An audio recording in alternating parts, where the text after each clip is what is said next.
nhớ rằng ít không gì sập tường nó nói là tới tầm mình gì tập phun bệ ta xía là xí đúng cách chờ huyện sân khô là xí cái này nó phải chơi xếp trời nếu tập phải tới chạy Việt Nam là xí ra khỏi tay nó đúng rồi là nó lót trời về tới một con này đau tại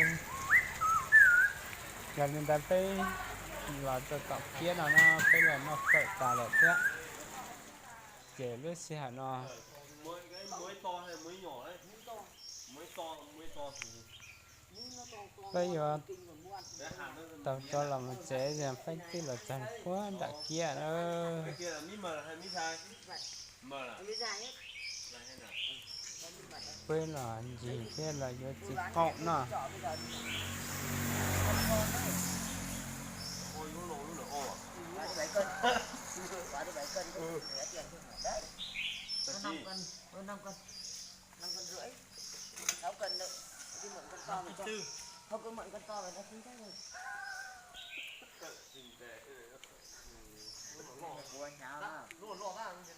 con này giờ quặn ta nữa còn cái lúc quặn ta bây giờ phải một giò là phải là giò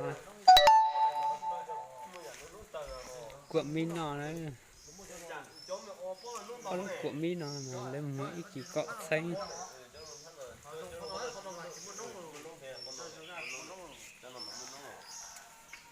lại vô nó mệt tí cha là chả chỉ có tí lo vui trận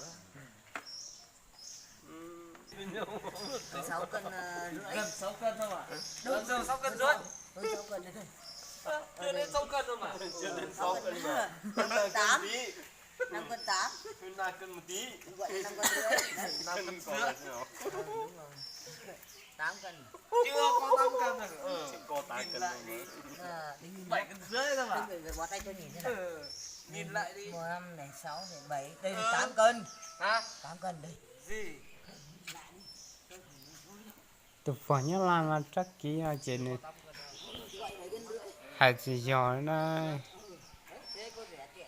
Không bằng 2 cân vận. nhưng tiếng hoa trâu kỹ xa kỹ nhưng tiếng mấy gì kỹ để xin nó chúng mình bọn này nó xa đà cái ở tụi nói còn cái gì quá để xin cái phụ sa trắng trắng thì này hạt tàu thế thì bé vô không giờ bé chủ tàu chén pha na nó là hai đi trả là bé chủ sau cái giò chỉ cho luôn tới cổng trong khó nó chắc kỹ nên giò thì xin hai chỉ giò sao thì chỉ sai chỉ gọi là hai bên bảo đi ô đi nào chỉ giò này có phải cho tụi trọng không nhiều sao chỉ giò ô luôn thì mà mua tiền thì như là nữa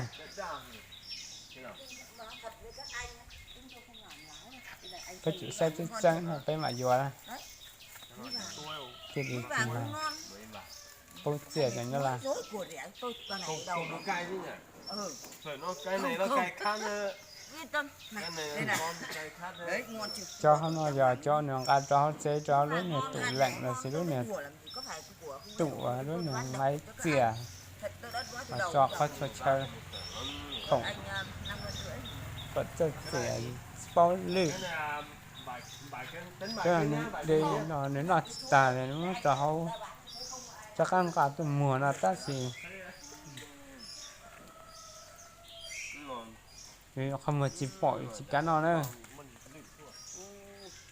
sao lại nhiều à thì không có lư được lúc nào thì nó lư lại tâm là chỉ dùng mà có thể lư lại chạy lúc đó lo là nó sai với mình gì phê là xây là xin na thì sẽ phê là chơi tình nhưng mà xin dòng cho lực đại cho tụi nó